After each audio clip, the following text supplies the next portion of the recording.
Yield to maturity concept पढ़ा है क्या अपन ने? देखो,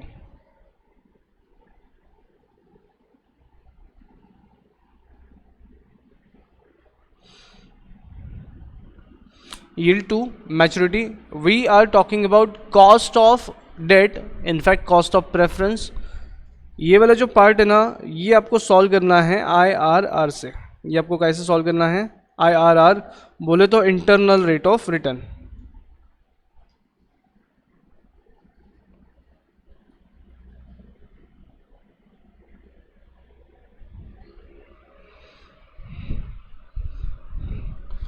इसको जितने स्टार मार्क मारते थे मार दो।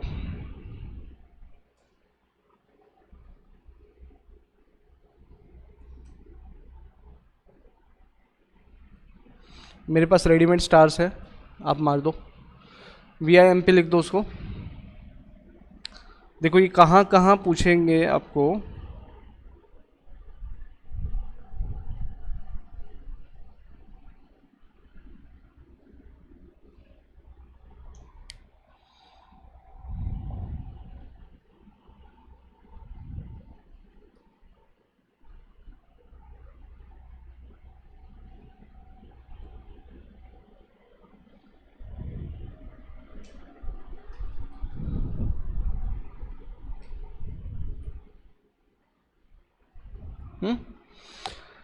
सेम चीज़ 3 जगह करना है। एक क्वेश्चन मैं आपको दे रहा हूँ, क्वेश्चन पहचान करके देखना, आंसर देना, फिर अपन वापस आते हैं उल्टा। बताओ आगे।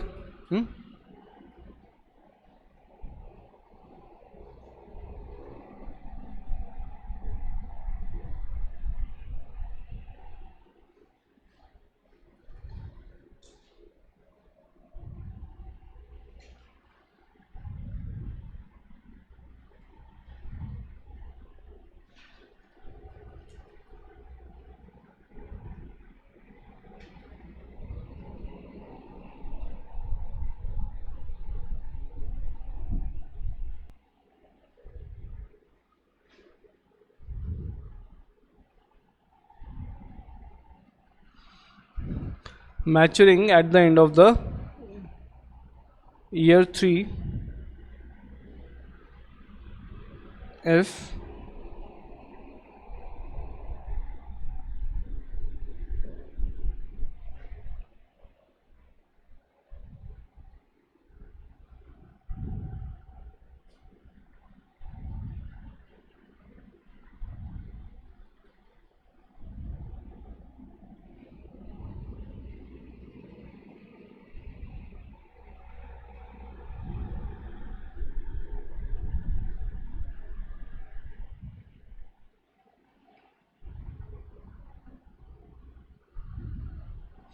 calculate the maximum price the investor will purchase it at।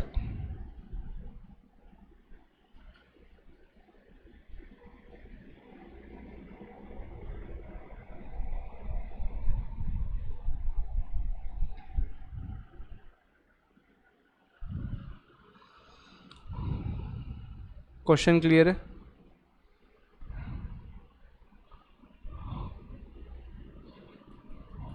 Question clear है क्या? हाँ कर सॉल्व।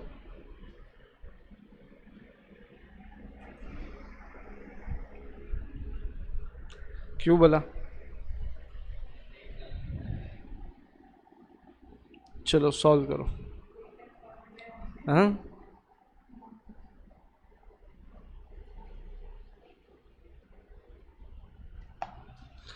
वार्म अप सम है।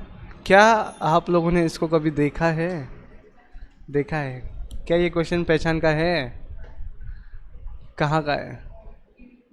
TVM बॉन्ड वैल्यूएशन, TVM का क्वेश्चन है। तो बताइए वैल्यूएशन कितना है आपके हिसाब से? Let us have 4-5 minutes stress out. भाई साहब ये कंसेप्ट क्या, देखो अब हमें ना थोड़ा बाहर आ रहे हैं, किसी इन्वेस्टर के एंगल से हम सॉल्व कर रहे हैं, किसी इन्वेस्टर के एंगल से हम सॉल्व कर रहे हैं। और अपन ने ये थॉट भी पढ़ा है बेटा कि इन्वेस्टर के एक्सपेक्टेशन कंपनी की क्या हो जाएगी? कॉस्ट। जो इश्यूअर कंपनी है उसकी क्या हो जाएगी? कॉस्ट। तो मैं सीधा सीधा हिसाब बताऊँ, 14% है ना कंपनी का कॉस्ट है, नॉट 10%। हाउ? अपन ने अभी थोड़ी देर पहले ना रिडम्पशन वैल्यू और नेट प्रोसीड्स का पार्ट पढ़ा, तो नेट प्रोसीड्स 1000 रुपये आएंगे कि कम आएंगे? कम आएंगे ना, तो कंपनी का कॉस्ट क्या हो जाएगा? चेंज हो जाएगा। देखो थोड़ी देर पहले के क्वेश्चन, इलस्ट्रेशन 10 में ना तुमने 10% के डिबेंचर्स इशू करे थे, लेकिन रिडम्पशन वैल्यू और टैक्स की वजह से सब चेंज हो गया, कितना हो गया? 11.66। मतलब एपेरेंटली जितना कॉस्ट दिख रहा है उतना लगेगा कि उससे ज़्यादा लगेगा? उससे ज़्यादा लगेगा। तो यहाँ पे कंपनी के लिए डिबेंचर्स का कॉस्ट 10% नहीं होगा, जितना एक्सपेक्टेशन कंज्यूमर का है, इन्वेस्टर का है, उतना कॉस्ट उसका होएगा। तो बेटा यहाँ पे कंपनी का कॉस्ट कितना है? 14%। अब है ना, मैं क्या कर रहा हूँ, पहले आपको मैक्सिमम प्राइस निकाल के बताता हूँ और फिर उल्टा कैलकुलेशन करके लाता हूँ कि 14% कैसे आया। क्लियर है क्या? तो अपन एक कैलकुलेशन कर लेते, चलिए कैलकुलेशन कर लो पहले। अब इस बॉन्ड का हम क्या कर रहे हैं, अभी जो हम कर रहे हैं ये है बॉन्ड वैल्यूएशन। क्या है ये?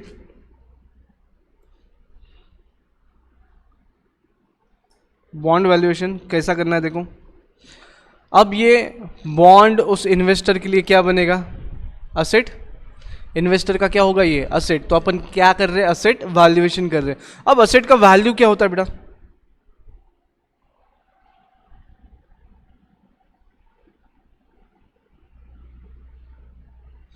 असेट का वैल्यू क्या है?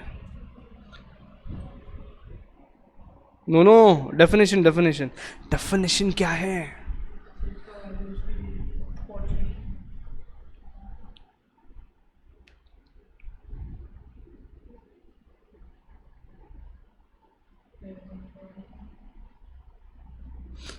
It is the summation of present value of all future cash flows.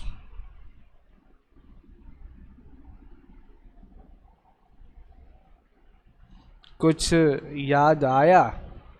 ये एसेट का वैल्यू आपको 2 या 3 जगह वापस पढ़ना है, हमेशा याद रखना, ये दिमाग में ही रखना।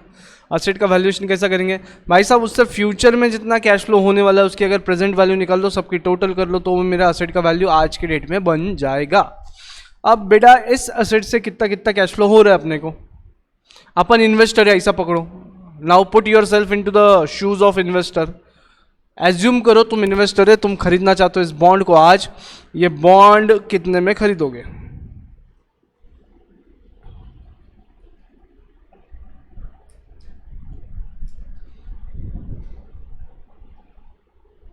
देखो अभी मुझे एक बात बताओ, इस बॉन्ड से क्या क्या फ़ायदा होएगा? 1 2 3 साल इससे क्या मिलेगा? इंटरेस्ट मिलेगा क्या आपको? इंटरेस्ट कितना मिलेगा? 1000 इंटू 10%, दैट इज 100 100 100, ऐसा 3 बार मिलेगा क्या? तो ये वो आपका कैश फ्लो, कैश इनफ्लो। अच्छा, थर्ड ईयर में मैच्योर हो जाएगा। कितने में मैच्योर हो रहा है?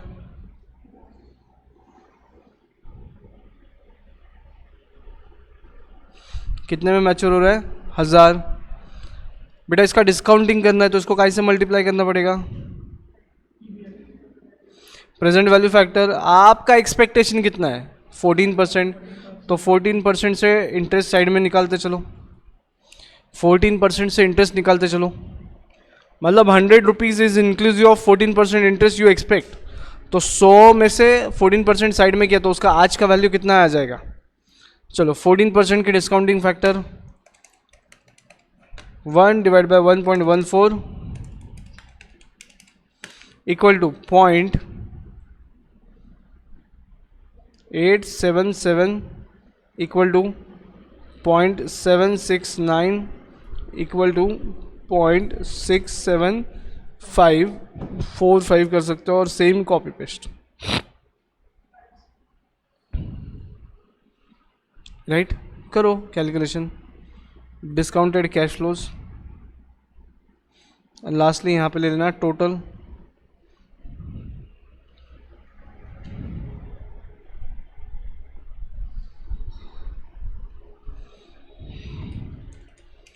हंड्रेड इंटू 0.877 इक्वल टू 87.5 7, फिर 0.769 इक्वल टू 76.9, 0.675 इक्वल टू 67.5, फिर 1000 into 0.675 equal to 675, and lastly GT press किया 907.1, 907.1।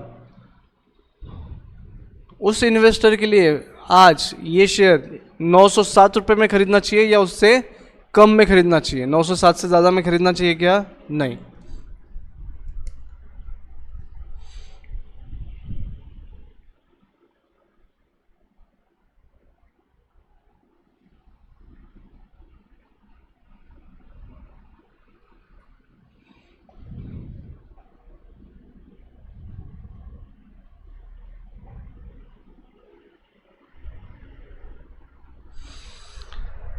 अगर 14% के रिटर्न एक्सपेक्ट करता है तो 907 रुपये से ज़्यादा पे नहीं करेगा, ठीक है।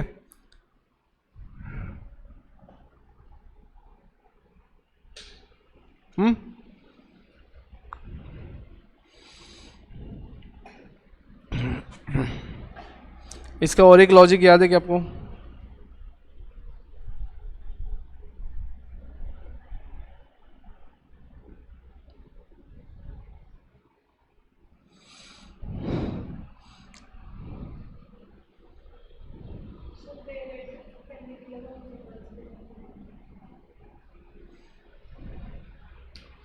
इसमें और एक लॉजिक है, वो बताता हूँ, इतना लिख लीजिए पहले।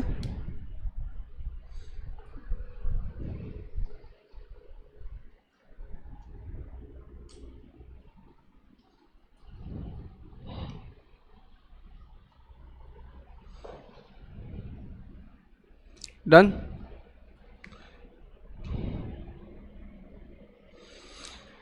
अब यहाँ पे ना पहले 3 कैश फ्लोज एन्युटी दिख रहा है, तो इसको कैलसी पे शॉर्टकट भी सॉल्व किया जा सकता है। देखो कैसे, ये सिर्फ बता रहा हूँ आपको, अभी ये यूज़ नहीं करना है FM में, बस बता रहा हूँ कैलसी पे शॉर्टकट कैसा यूज़ किया जा सकता है। कि CA फाउंडेशन में एग्जाम में काम में आता है। 100 रुपीज़ का एन्युटी है 3 बार, तो we can do one thing, इन सब का टोटल ले लेते हैं कैलसी पे। किसका? इन सब का, इतने का, इतने लोगों का टोटल ले लेते हैं। कैसे लेना है? 1 divide by 1.14 equal to step number 5 दिख रहा है, एक बार सिर्फ M+ दबा लो। जो नीचे का लाइन है ना आखिरी वाला, उसको कॉम्पेंसेट करने के लिए एक बार M+ दबा दो, फिर 2 बार GT दबा दो। तो जितना मैंने ब्लू कलर का लाइन पुटअप किया ना यहाँ पे, इन तीनों का टोटल कितना होगा? 2.321 multiplied by 100 equal to, and lastly MRC into 1000 equal to, and then GT। आ गया याद? ठीक है, इस तरीके से आपको करना है कैलकुलेट बॉन्ड का वैल्यू। अब ये था TVM का क्वेश्चन, जहां पे आपको सीधा सीधा पूछते थे बताओ ये कितने में खरीदने का। अब उल्टा पूछेंगे, कैसे? देखो यही क्वेश्चन, सिर्फ एक लॉजिक लिख लो, आई बोले तो interest rate on bond,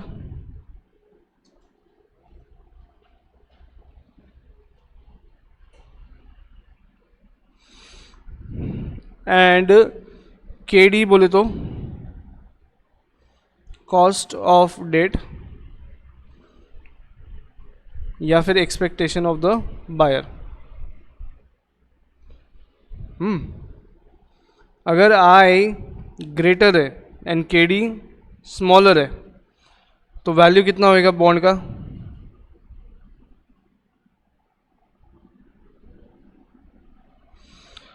value of bond will be more than par value.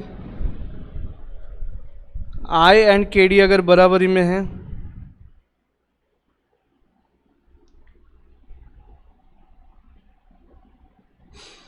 आई छोटा है KD बड़ा है, इन्वेस्टर के एक्सपेक्टेशन ज़्यादा है, तो उसका वैल्यू कम आएगा पार वैल्यू से। अपने केस में वैसा ही हुआ है कि देखो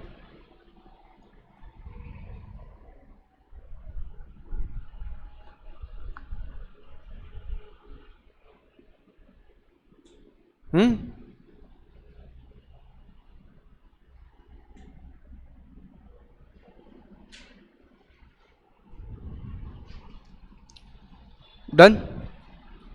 वन मोर क्वेश्चन, चलो।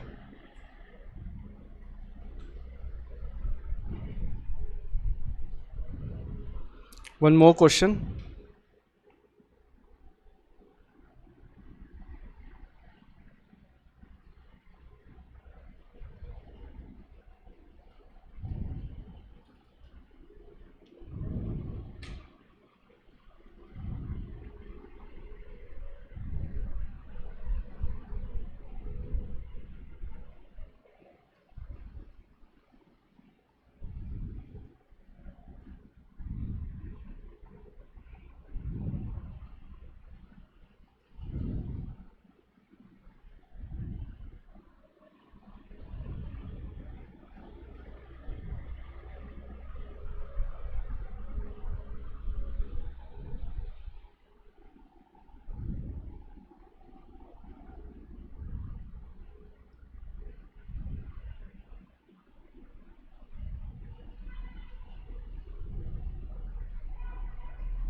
Yes, please.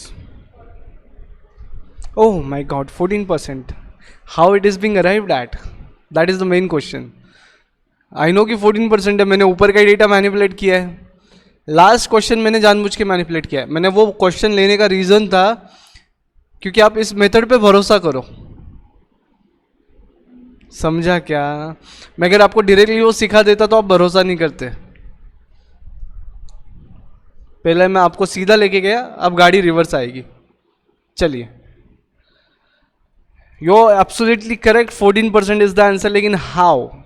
एंड दोनों क्वेश्चन के आंसर सेम है क्या? दोनों क्वेश्चन के आंसर सेम है कि अलग अलग है? मेन क्वेश्चन वो भी है. चलो, लुकिंग एट द क्वेश्चन, इसके पहले एक क्वेश्चन आपने सॉल्व किया तो इसका आंसर आपका आ जाएगा 14%. लेकिन मेरा क्वेश्चन ये है कि वो बीट 1 के लिए आंसर है कि बीट 2 के लिए आंसर है. Now let us understand yield to maturity क्या है. यील्ड टू मैच्योरिटी का मतलब क्या है? आपने जिस दिन वो बॉन्ड परचेस किया है वहां से उसकी मैच्योरिटी तक आप उसके होल्डर है. आपने जब से परचेस किया है वहां से लेके उसकी मैच्योरिटी तक आप होल्डर है. तो आपको अर्निंग कितना हुआ उससे, वो अगर निकाला जाए तो that is what yield to maturity. What you have earn, returns कितने मिले? 14%. यील्ड टू मैच्योरिटी क्या आएगा आपका? 14%. तो YTM मतलब यील्ड टू मैच्योरिटी. आप परचेस भी उतने में ही करोगे कि 14% का आपको यील्ड मिले? आप परचेस ही उतने में करोगे कि आपका 14% का यील्ड मिले. 14% कैलकुलेट करना बाकी है, 14% का यील्ड मिले ये आप बोल रहे हो. अब भाई साहब आपका एक्सपेक्टेशन 14% का हो गया तो आपके एक्सपेक्टेशन को ही अपन कंपनी का कॉस्ट बोल सकते क्या? तो दोनों ही क्वेश्चन का आंसर क्या है? 14%. अब बात सुनो,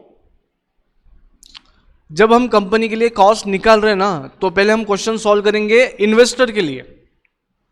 इन्वेस्टर के हिसाब से क्वेश्चन सॉल्व कर लो. वो क्या सोच रहा है, उसके क्या एक्सपेक्टेशन है, फिर वो कितना पैसा पे कर रहा है या फिर कितना उसका एक्सपेक्टेशन आ रहा है उसमें, उस पे से हम निकालेंगे आंसर यील्ड टू मैच्योरिटी. और उसके एक्सपेक्टेशन कंपनी की क्या हो जाएगी? Cost. Are you getting my point? चलिए, इसको सॉल्व करने का एक मेथड है वो हम यहाँ पे पढ़ रहे हैं अभी. अब आपके पास 14% है. तो लाइट गया था, लाइट आया है, जस्ट अ मिनट, अपन अगला पार्ट पढ़ते हैं. चलिए, मेरे को एक बात बताओ, अब उसने कितने में खरीदा है? 907 में. तो आपको क्या, सुनो सुनो सब लोग सुनो, 907 में खरीदना चाहता है वो, तो उसका डिस्काउंटिंग रेट जितना होगा उतने से अगर डिस्काउंटिंग करेगा तो उसका एनपीवी कितना हो जाएगा? वो देखो, इधर ध्यान दो सब लोग, वापस बता रहा हूँ, ये बहुत क्लिष्ट है. एक बार समझ गया तो ठीक है, नहीं तो फिर दिमाग खाएगा. कितने में खरीदना चाहता है वो? 907. मतलब उसके हिसाब से आज बॉन्ड का वैल्यूएशन कितना है? 907. तो ऐसा एक रेट ऑफ डिस्काउंटिंग आपको सिलेक्ट करना है जहां पे डिस्काउंटिंग करने के बाद पूरे कैश फ्लो का जो प्रेजेंट वैल्यू है वो 907 हो जाए, इसका मतलब एनपीवी कितना हो जाएगा? 0। आ रहा है पॉइंट ध्यान में? उसके लिए 907 क्या है? वैल्यू है आज की, वैल्यू एज ऑन टुडे। कैसे आया? उसने एक R% से डिवाइड किया होगा, डिस्काउंटिंग किया होगा, फिर summation of present value of all future cash flows आया होगा 907 रुपये। तो भाई साहब आपको ऐसा डिस्काउंटिंग का रेट चाहिए जिससे आप है ना वो 3 साल के इंटरेस्ट को डिस्काउंट कर दो और 1000 रुपये के डिस्काउंट करो तो एग्जैक्टली उन सब का समेशन 907 रुपये हो जाए। इसका मतलब एनपीवी कितना होगा? अब और एक चीज़ की तरफ मैं हिंट देता हूँ, सुनो। एनपीवी जहाँ पे 0 है उसको बोलेंगे अपन ब्रेक इवन पॉइंट। क्या बोलेंगे उसको? बोले तो ना प्रॉफिट ना प्रॉफिट ना लॉस। लाइट गया है भाई साहब, हम स्क्रीन शेयर नहीं कर पा रहे हैं, लेकिन यहाँ पे होएगा ना प्रॉफिट ना लॉस, राइट। और सेम चीज़ कहाँ पे मिलता है फिर? आईआरआर से डिस्काउंटिंग करने के बाद मिलता है। सेम चीज़ कहाँ मिलता है? आईआरआर से डिस्काउंटिंग करने से मिलता है।